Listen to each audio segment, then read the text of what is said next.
माहौल ख़राब भी है, लोग बहके साए में भी है। सरकार दोबारा किसी प्रकार की सुविधा रियायतें नहीं दी जा रही, वो भी दिक्कत है। मगर हमारे लिए भी एक बहुत बड़ी दिक्कत है।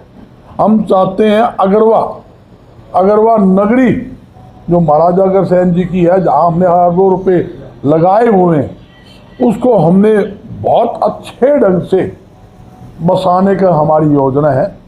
वहाँ रिहायशी सेक्टर, शॉपिंग कम्प्लेक्स, उद्योग लगेंगे तो लोगों को रोज़गार मिलेगा। कि ये कोई ज़रूरी नहीं कि हमने कमाई के लिए कोई यहाँ काम करना है, हमने इसलिए काम करना है जो अगरवा धर्म नगरी है, जिसके साथ पूरे देश के वैश्य समाज की, पूरे विश्व के वैश्य समाज की आस्था जुड़ी हुई है। आज भी लोग लाखों की तादाद में, मैं हकीकत आता हूँ, लोग बम्बे से क्या अमेरिका से दूर दूर से लोग दर्शन के लिए आते हैं। वहाँ पे एक किस्सा बताऊँ, एक कलकत्ता सेठ का टेलीफोन आया, बोला प्रधान जी दर्शन करने आना है, आ जाओ सेठ जी। जब दर्शन करने आया, जो माँ कुल देवी माता लक्ष्मी जी की पूजा करने लग गया, जो वो लेट गया, जब लेटा 2-3 मिनट उठा कौन, हमारा सेठ जी हुई क्या बात, वो सेठ जी रहनी, मैं देखा घंटी नहीं बोल गई भाई, घंटी बोले 302 मिनट लगेगी, मैं डर गया भाई। 4-5 मिनट में सेठ जी बड़ा खड़े हुए, पूजा करके फेरी लगाई, चल पड़े। मैं बाबूजी ये और मंदिर है, ये मंदिर है, वो मंदिर है। बोला गर्ग साहब सुन ले, आनंद आ गया। कुल देवी माता लक्ष्मी जी का आशीर्वाद मिल गया। माता लक्ष्मी जिसके साथ होना है, बाकी बाबे तो अपने आप ही साथ हो जाए। तो ये वहाँ एक्चुअल बात है, साक्षात कुल देवी माता लक्ष्मी जी बैठी है। हमारे ऊपर भी, मैं दूर क्यों जाऊँ, हमारे ऊपर भी माता लक्ष्मी की फुल कृपा, असीम कृपा, जब भी तो हम भाग रहे हैं। हम सब 1991 से जुड़ा हूँ, मैं 87 जुड़ा था और फुल फ्लैश 91 से मैं जुड़ा हुआ हूँ। तो बड़ा अच्छा मतलब फुल, मतलब आप वहाँ एक दिन रात को ठहरोगे ना, आपको पता लगेगा, मन को शांति मिलेगी। और 3 बार दर्शन करिए आओ, पूजा पाठ करिए आओ, मैं दावे के साथ कहता हूँ।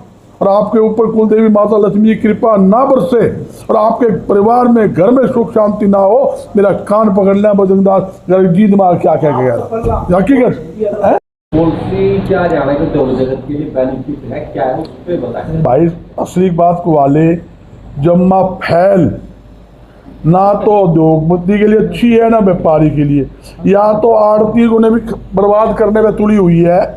आप देखोगे 2016 में ई ट्रेडिंग का मामला लेकर आए, 6 साल हो गए, 22 साल बैग मार दिया। अरे किसी किसान ने ट्रेडिंग की बात करी है, किसी ने मांग करी है? तुम क्यों फंदे ले हो भाई, क्यों तंग कर रहे हो? महंगाई पहले से 2 गुना, 3 गुना, 4 गुना होगी। आड़तियों की कितनी है? हमारी आड़त 2.5% कई सालों चलती आ रही, आज भी 2.5 है।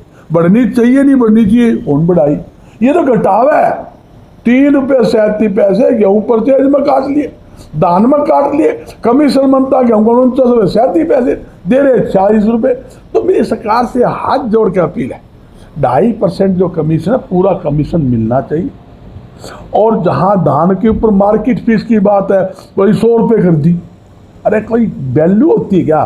परसेंट होती है। कभी इनको पता कौन है?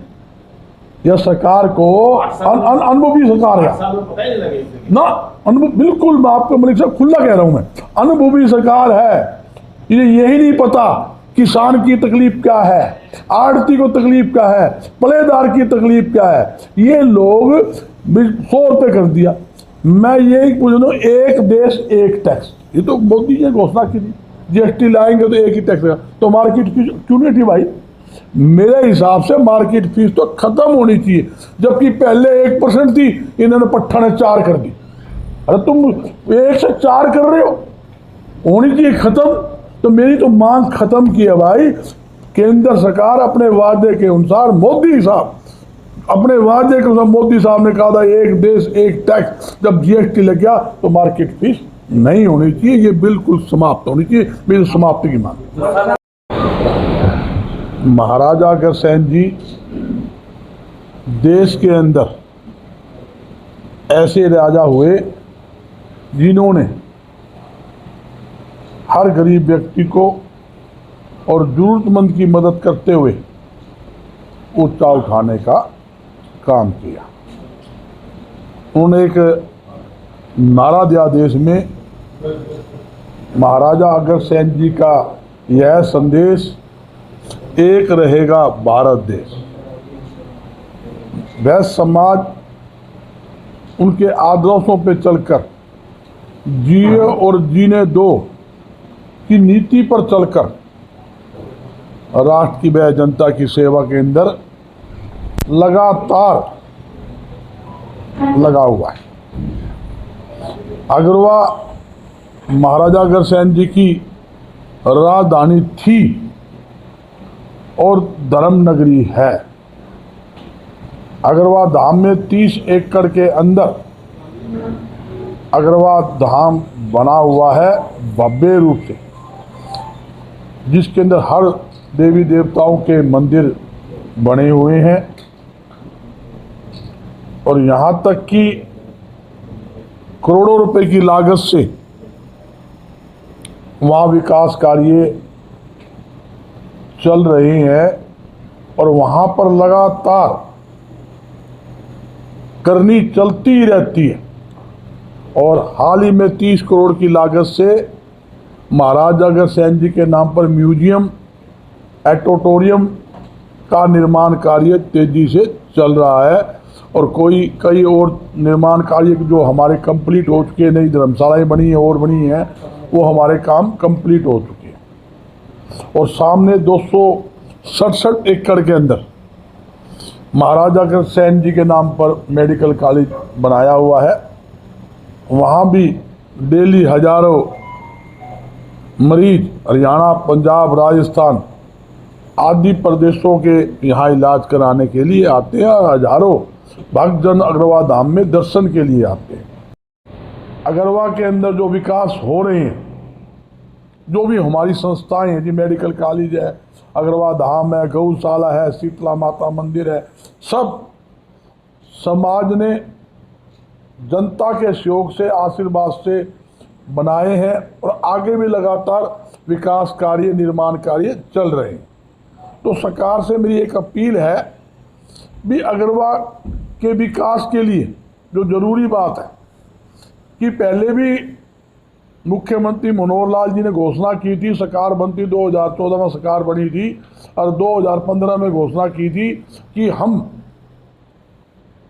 हरियाणा में टेक्सटाइल हब बनाएंगे।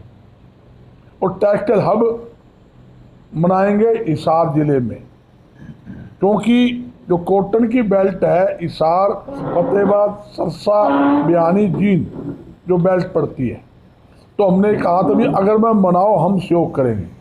तो मेरी हरियाणा सरकार से यही मांग है, आप अपने वायदे के अनुसार अगरवा में टेक्सटाइल हब बनाए, इंडस्ट्री जोन घोषित करे और दावे के साथ कहता हूँ सरकार ये काम करे, इंडस्ट्री लगवाने का काम हम करेंगे। पड़ोसी राज्यों के उद्योगपति, विदेशी कंपनियों को अगरवा में उद्योग लगाने के लिए हम प्रेरित करेंगे और उनके वहाँ उद्योग लगवा के छोड़ देंगे, ताकि लाखों लोगों को उनके माध्यम से रोजगार मिल सके।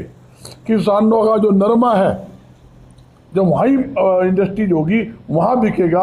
आज हमारा नरमा कहाँ बिक रहा है? महाराष्ट्र में, गुजरात में, पंजाब में, राजस्थान में। तो तकलीफ तो है ना, किराए, भाड़े, खर्चे अनाप शनाप लगते हैं। तो इसलिए जरूरी है कि यहीं इंडस्ट्री जोन बने और टेक्सटाइल हब बने। ये मेरी सरकार से मांग है। और जहाँ तक समाज का सवाल है, आज महाराजा अग्रसेन जी के नेतृत्व के अंदर और अगरवा धाम के साथ पूरे देश का वैश्य समाज अलग अलग संस्था बनाकर पूरे देश में काम कर रहा है। और पूरे देश के अंदर भव्य रूप से 26 तारीख की जयंती थी, 1 महीने पहले से जयंती बननी शुरू हो गई। आगे भी लगातार जयंतियाँ बनाई जा रही है, यानी कि 2-2 महीने तक भी जयंतियाँ और बनती रहती है। तो ये क्या है, एक उनके आदर्शों से जुड़ने की बात है, उनका प्रचार करने की बात है। अभी महाराजा अग्रसेन कौन थे, कैसे उन्होंने राज किया, कैसे उन्होंने गरीबों की मदद की, कैसे जरूरतमंद को ऊंचा उठाने का काम किया, कैसे जो एक परंपरा लागू की थी 1 ईंट 1 रुपया, जिसको बोलते थे ईंट से तो भाई मकान बना लेंगे, उस टाइम रुपये के बजाय मुद्रा होती थी, मुद्रा से वो अपना परिवार का पालन पोषण करने के लिए व्यापार कर लेते थे। कई ऐसी योजना उन्होंने लागू की जिसे युगों युगों तक याद किया जाएगा। फरमान जब भी अनाज की परचेज आएगी नए नए फरमान जारी कर देंगे। मैं पूछा जाऊं मेरे भाई से, ई ट्रेडिंग के ऊपर किसान धान बेच सकता हो? तो मैं दावे के साथ हूं मार यहां छोड़ जाऊंगा, कोई सरकार बेच के दिखा दे। जब ये ट्रेडिंग में, सुनो मेरी बात, आप किसान हो ना, मैं भी किसान का बेटा हूं। जब जीरी आप कंप्यूटर पर धरोगे वह बिकेगी, महाराष्ट्र का, बंगाल का, गुजरात का कोई बड़ा व्यापारी लेगा, 1 महीने तक धान को उठता है, पेमेंट कौन देगा उसको? पेमेंट सरकार देगी। जब वो आरती खरीद कर ली वो पैसा कौन देगा? पैसा मिलेगा नहीं, ना उठान होगा ना पैसा मिले तो दिक्कत आएगी नहीं किसान को। किसान तो हमारा अन्नदाता है, किसान के साथ व्यापारी है, चोली दामन का साथ है, आज भी है, पहले भी था और आगे भी रहेगा, इसमें कोई दो राय नहीं। और 9 तारीख को भाई सभी से अपील है, देशवासियों से अपील है, आप साथियों से भी 9 तारीख को ज्यादा संख्या में वहां पहुंच के धर्म लाभ उठाए। मामला ये के अंदर अकाल पड़ा तो धन और अन्न सारे भंडार यानी कि पूरे खाली कर दिए जनता के लिए। कोई भी जनता में कोई भी आदमी भूखा ना रहे, कोई धन की कमी का तकलीफ ना रहे, सारा सिस्टम उन्होंने था, पूरा धन का खजाना खाली, अन्न के भंडार खाली, सारा जनता में उन्होंने बांटने का काम किया। ऐसे महान पुरुष त्याग की मूर्ति महाराजा अग्रसेन जी देश के अंदर राजा पैदा हुए। सरकार ने हम तो लोग 15 सितंबर से परचेज करो, किसान रो लिया, 1 तारीख से शुरू हुए थे, 15 ले लो, 15 ले लो, खोल ली।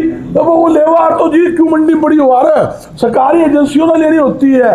मैं कहता हूं जो गिरी खराब हुई है वो किसान के नहीं, सरकार के कारण हुई है। सरकार 15 सितंबर से जीरी परचेज करती, एक दाना खराब नहीं होता खेत में, क्यों जीरी 22 साल मेरे लगते हैं शरद पूर्णिमा के ऊपर। इस बार भी 9 अक्टूबर को 20 साल वार्षिक मेला लगेगा। तो मेरे देशवासियों से अपील है कि इस मेले में परिवार सहित पहुंचकर धर्म लाभ उठाए। वहां पर अनेकों कार्यक्रम होंगे, सुबह 5 बजे से लेकर रात को 9 बजे तक कार्यक्रम लगातार जारी रहेंगे।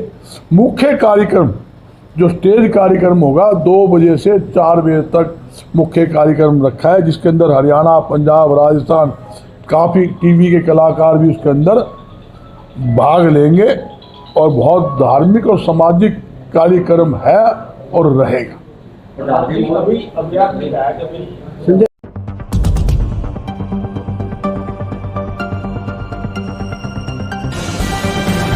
हर खबर का मतलब ब्रेकिंग न्यूज नहीं, हर बहस का मतलब हंगामा नहीं, हर लाइव का मतलब तमाशा नहीं। खबर वही जो हो बिना तोड़े मरोड़े। हरियाणा की सारी खबरें बिना तोड़े मरोड़े अब केवल हरियाणा बुलेटिन पर। सीधी बात, नो बकवास।